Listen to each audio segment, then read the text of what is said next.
বিসমিল্লাহির রহমানির রহিম।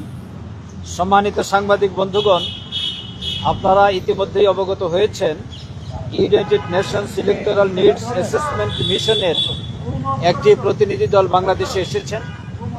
এই প্রতিনিধি দলের সাথে বাংলাদেশ জামাত ইসলামীর প্রতিনিধি দলের বৈঠক হয়েছে। বৈঠকে উপস্থিত ছিলেন বাংলাদেশ জামাত ইসলামীর সম্মানিত নায়েব আমির ডাক্তার আব্দুল মোহাম্মদ তাহের, সাবেক এমপি, আমাদের নির্বাহী পরিষদের সম্মানিত সদস্য জনাব সাইফুল আলম খান মিলন, সংগঠনের অ্যাসিস্ট্যান্ট সেক্রেটারি জেনারেল জনাব এহসানুল মাহবুব জুবাইর। প্রিয় সাংবাদিক বন্ধুগণ, এই বৈঠকে যে আলোচনা হয়েছে তার একটি সংক্ষিপ্ত বক্তব্য আপনাদের সামনে এখন তুলে ধরছেন বাংলাদেশ জামাত ইসলামীর প্রতিনিধি দলের সম্মানিত নেতা, সাবেক এমপি, নায়েব আমির ডাক্তার সৈয়দ আব্দুল মোহাম্মদ তাহের। এখন যিনি প্রোগ্রাম পরিচালনা করছেন উনি হচ্ছেন অ্যাডভোকেট মতিউর রহমান আখন, জামাত ইসলামীর কেন্দ্রীয় প্রেস অ্যান্ড মিডিয়া সেক্রেটারি। বিসমিল্লাহির রহমানির রহিম, নাহমাদুহু ওয়া নুসাল্লি আলা রাসূলিল কারীম। সম্মানিত শ্রদ্ধেয় সাংবাদিক বন্ধুগণ, আসসালামু আলাইকুম ওয়া রাহমাতুল্লাহ। আপনারা ইতিমধ্যে জেনেছেন যে United Nations need assessment mission, যেটা ইলেকশনের ব্যাপারে ইলেকটোরাল নিড অ্যাসেসমেন্ট মিশন বাংলাদেশে সফর করছেন এবং তারা বিভিন্ন স্টেক হোল্ডারদের সাথে কথা বলেছেন। আজকে 12:30টায় জামাত ইসলামীর সাথে তাদের সময় ফিক্স করা ছিল এবং সেই হিসাবে আমরা 4 জনের ডেলিগেশন এখানে আসছি। তারা কয়েকটি বিষয়ের উপরে জানতে চেয়েছে যে ইলেকশনে ইউএনডিপি কী ধরনের সহযোগিতা করতে পারে এবং স্বচ্ছ, ট্রান্সপারেন্ট এবং ফেয়ার ইলেকশন হওয়ার জন্য কি কি পদক্ষেপ নেওয়া দরকার, আমরা কিভাবে ভাবছি,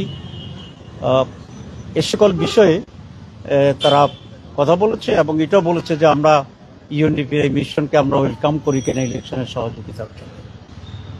আমরা বলেছি আমরা যে কোনো আন্তর্জাতিক সংস্থাকে ওয়েলকাম করি সহযোগিতার জন্যে, তবে ইন্টারফেয়ার করার জন্য নয়। সুতরাং উইদাউট ইন্টারফেয়ারেন্স যদি আমাদের টেকনিক্যাল এবং ফান্ডিং সহযোগিতা করে, সেটার জন্য আমরা বলেছি ইউ আর ওয়েলকাম।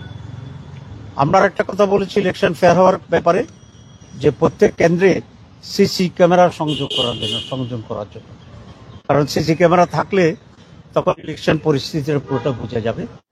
এখানে হিউজ ফান্ডের কথা আসছে, আমরা বলছি এক্ষেত্রে তোমরা আমাদেরকে সহযোগিতা করো, তাহলে এটা একটা বড় ধরনের ইলেকশন ফেয়ার করার জন্য বড় স্টেপ হবে। এরপরে তারা বলেছেন যে এখানে সকল দলের পার্টিসিপেশনের ব্যাপারে তারা বলেছেন। আমরা বলছি আমরা নীতিগতভাবে তো পার্টিসিপেটরি এবং ফেয়ার, অবাধ ও সুষ্ঠু নির্বাচন চাই, এটা আমাদের মূলনীতির ভিতরেই সেটা আছে। এরপরে তারা যেটা বলেছে যে নির্বাচনের তারিখ কখন হইতে পারে, আমরা বলেছি যে যত আর্লিয়েস্ট পসিবল টাইমে সম্ভব, প্রোভাইডেড এখানে কিছু জরুরি রিফর্মস প্রয়োজন। উইদাউট রিফর্মস যদি ইলেকশন হয় তাহলে ইলেকশন আগের মতোই একটা সম্ভাবনা থাকে যে ফেয়ার না হওয়ার ক্ষেত্রে। তো জরুরি রিফর্মস করা এবং কিছু ইলেকট্রাল ল চেঞ্জ করা, যেটা ইলেকশন কমিশনকে আরও শক্তিশালী করবে এবং বেশি অথরিটি দেবে, আমরা সেটার উপর জোর দিয়েছি। এবং সংবিধানে কিছু মৌলিক পরিবর্তন আনা দরকার, যেটা আমরা বলেছি যে 2বারের বেশি প্রধানমন্ত্রী কন্টিনিউ করতে পারবে না, প্রেসিডেন্ট এবং প্রধানমন্ত্রীর ক্ষমতার ভারসাম্য থাকবে। এই সব বিষয়েও আমরা বলছি যে রিফর্ম হওয়া দরকার। এবং এক্ষেত্রে যে সমস্ত রিফর্মস কমিশন অলরেডি প্রস্তাব জমা দিয়েছে, আমরা মনে করি সেগুলোকে নিয়েই সরকার রাজনৈতিক দলগুলোর সাথে অনতিবিলম্বেই ডায়ালগ শুরু করা দরকার এবং এই ডায়ালগ শেষ করেই একটা কনসেনসাস তৈরি করা মৌলিক বিষয়গুলোতে এটা প্রয়োজন। এরপরে যত দ্রুত সম্ভব ইলেকশন প্রস্তুতির জন্য যা সময় দরকার তার ভিত্তিতেই যত শীঘ্র সম্ভব নির্বাচন করা দরকার।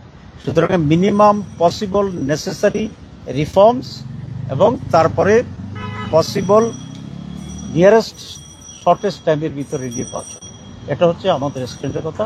আমরা বলেছি উইদাউট রিফর্ম যদি ইলেকশন হয় তাহলে ইলেকশন আবার ত্রুটিপূর্ণ থেকে যাবে বলে আমরা এটা মনে করি। আর রিফর্মসের নামে অযথা সময় ক্ষেপণ করা এটাও সঠিক হবে না। সুতরাং এই স্ট্যান্ডার্ড আমরা বলেছি এবং তারা অন্যদের কাছ থেকে শুনতে চাচ্ছেন, আমরা এটা ক্লিয়ার করেছি। মৌলিকভাবে এই কয়েকটি বিষয়ের উপরে আজকে আমরা মত বিনিময় করেছি এবং তারা অন্যদের সাথে কথা বলবে এবং এর উপরে ওয়ার্ক করবে, এটাই আজকে কথা বলা হয়েছে। আর ভাই একটা কথা, সেটা হচ্ছে বিএনপি একবার স্পষ্ট বলেছে তারা 5 আগস্ট নির্বাচন চাচ্ছে। সেই ক্ষেত্রে আপনারা এই আমাদের দৃষ্টিভঙ্গি কিভাবে দেখেন? এতদিন তো অনির্দিষ্ট একটা টাইম ছিল, একেবারে টাইমে 5 আগস্ট নির্বাচনটা তারা চাচ্ছে, এটার সাথে আপনারা সহমত কিনা বা আপনারা এটাকে কিভাবে দেখছেন? আরেকটা যুক্ত করে দিতে হবে ওর সাথে, সেটা হচ্ছে যে আগে জাতীয় ইলেকশন না আগে স্থানীয় নির্বাচন, এটার ব্যাপারেও যদি আপনাদের অবস্থান। জি, প্রথম কথা হচ্ছে বিএনপি বাংলাদেশের একটি বড় দল, তারা নির্বাচনের ব্যাপারে তাদের নিজস্ব দৃষ্টিভঙ্গি আছে এবং সেই হিসাবে তাদের তাদের বক্তব্য রেখেছেন। আর আমরা যেটা বলেছি যে প্রয়োজনীয় রিফর্মস করে যথাশীঘ্রই সম্ভব নির্বাচন দেওয়ার জন্য, এটাই আমাদের। সেখানে বলেছেন যে সকল দলের যারা নির্বাচনে অংশ পার্টিসিপেট একটা নির্বাচন হবে সকল দলের। আওয়ামী লীগ এখনো নিষিদ্ধ করা হয়নি, আওয়ামী লীগ নিয়ে কোনো আলোচনা হয়েছে কিনা বা আপনারা মনে করেন কিনা আওয়ামী লীগ যেহেতু নিষিদ্ধ এখনো করা হয়নি তারা নির্বাচন না, আমরা তো এটা পিপলস উইলসে এবং এনভায়রনমেন্ট উইলসে পরিস্থিতি কি দাঁড়ায়, সেখানে পরিস্থিতি এবং জনগণের যে মতামত এবং ম্যান্ডেট থাকবে সেটাই আমাদের জন্য। এখানে আমাদের নিজস্ব বিশেষ কোনো স্ট্যান্ড নেই। জাতিসংঘের পক্ষ থেকে আলোচনা উঠেছে না, তারা খুব সিরিয়াসটা জিজ্ঞেস করছে, সকালেই দাঁড়াতে পারবে না। আমরা বলেছি যে জামাত ইসলামী কোনো দলের পক্ষে বিপক্ষের আইনগত কোনো বিষয় নিয়ে আমরা কোনো মতামত আমরা দিচ্ছি না। এটা জনগণ উইল ডিসাইড এবং society will decide, environment will decide, situation will decide. স্থানীয় সরকার আগে নাকি জাতীয় নির্বাচন, এই বিষয়টাকে আপনারা এই বিষয়টি আমরা অবজার্ভ করছি।